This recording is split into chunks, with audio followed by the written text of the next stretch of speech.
Shalom, salam damai sejahtera bagi kita semua pendengar setia Santapan Rohani Hosana. Kasih Kristus menjumpai seluruh sahabat Kristus dengan semangat dan kekuatan surgawi. Hari ini kembali bersama saya Pendeta Radevi Damayani Konai Herewila STH. Hari ini kita akan bersama-sama kembali disegarkan dengan firman Tuhan yang terbaca di dalam kitab Kolose pasal 3 ayat 18 sampai ayat 23 dan Injil Matius pasal 5 ayat 23 sampai ayat 24.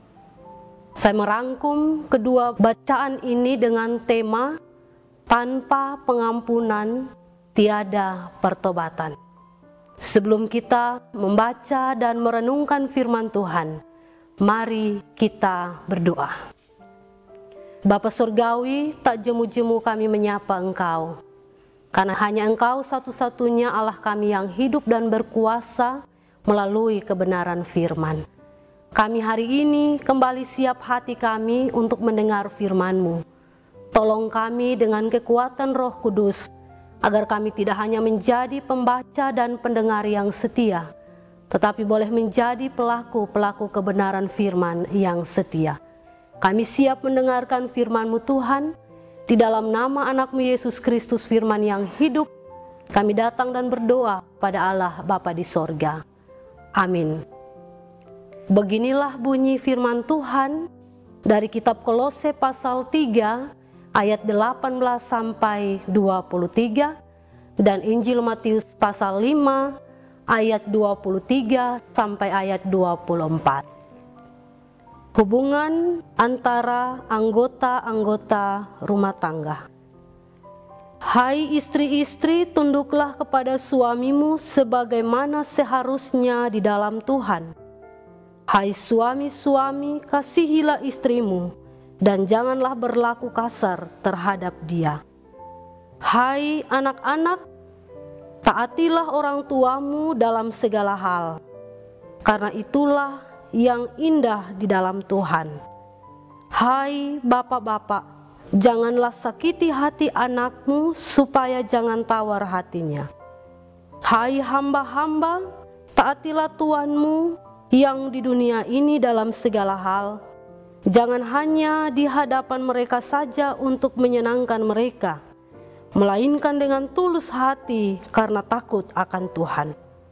Apapun juga yang kamu perbuat, perbuatlah dengan segenap hatimu, seperti untuk Tuhan dan bukan untuk manusia. Bagian bacaan yang kedua dari kitab Matius pasal 5 ayat 23 sampai ayat 24 dengan perikop yang kedua Yesus dan hukum Taurat ayat 23.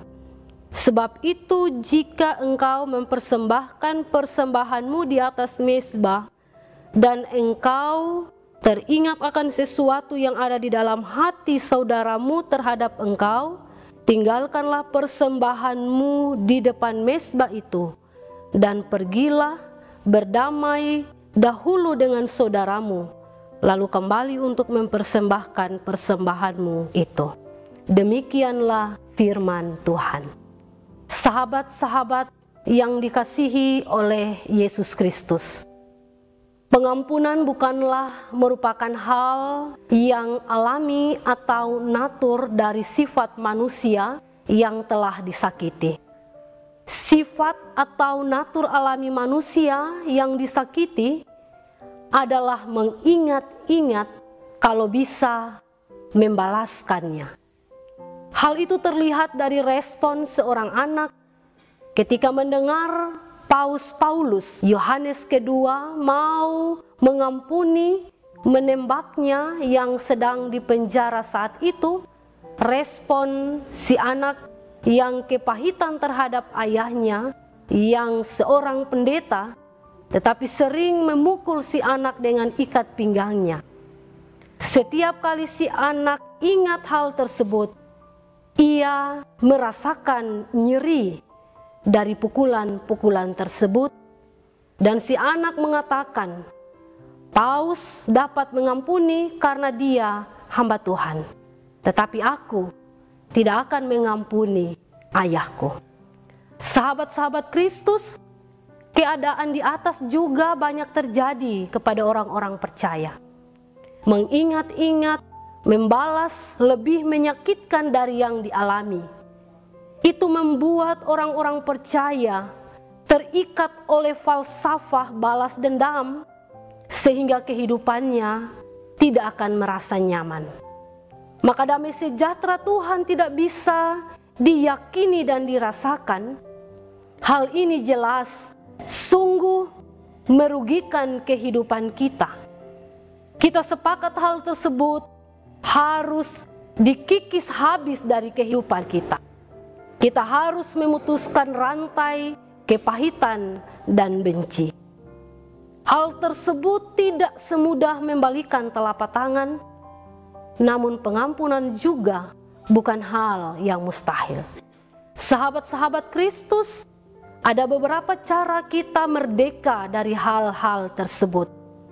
Yaitu yang pertama, melupakan masa lalu, sadar dan mau melakukan masa depan dalam Kristus. Pengampunan bukan perasaan belaka. Pengampunan adalah soal sikap dan keputusan untuk mau memutus atau menyingkirkan rantai sakit hati, luka-luka di hati, dan lain-lain. Dengan kata lain, pengampunan harus ada tindakan.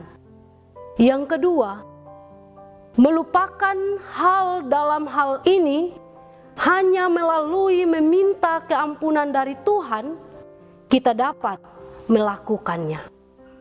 Dan yang ketiga, bersedia melepaskan pengampunan di sini butuh sekali sikap untuk mau memberi, yang didorong dari sikap yang tidak mau mengingat-ingat lagi atau melupakan.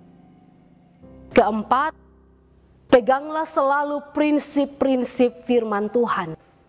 Ikut perintah Tuhan untuk mengampuni 7 kali 70 kali.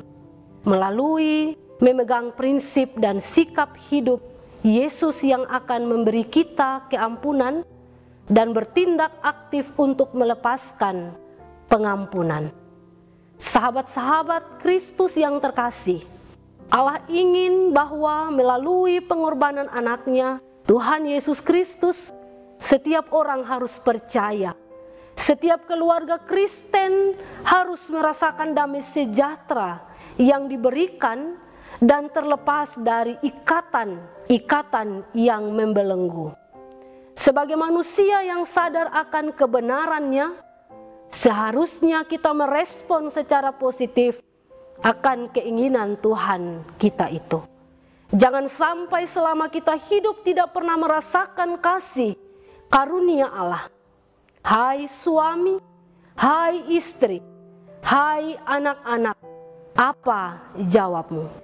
Pengampunan bukan perasaan belaka.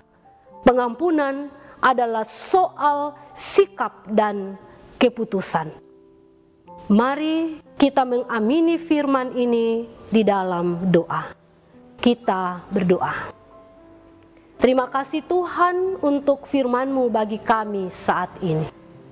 Biarlah di dalam kebenaran firman Tuhan, kami terus ada di dalam pengampunan.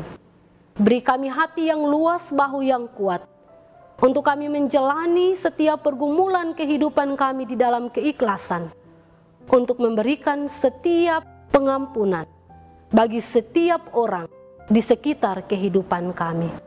Kami sungguh percaya Engkau Allah yang telah memberikan kepada kami keselamatan, akan selalu memberikan kepada kami hati yang besar untuk ada di dalam setiap pengampunan.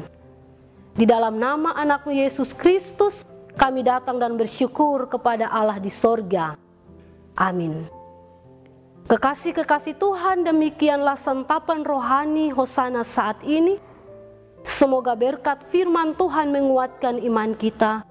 Sampai jumpa lagi dalam kesempatan berikutnya. Tuhan Yesus memberkati kita semua. Shalom.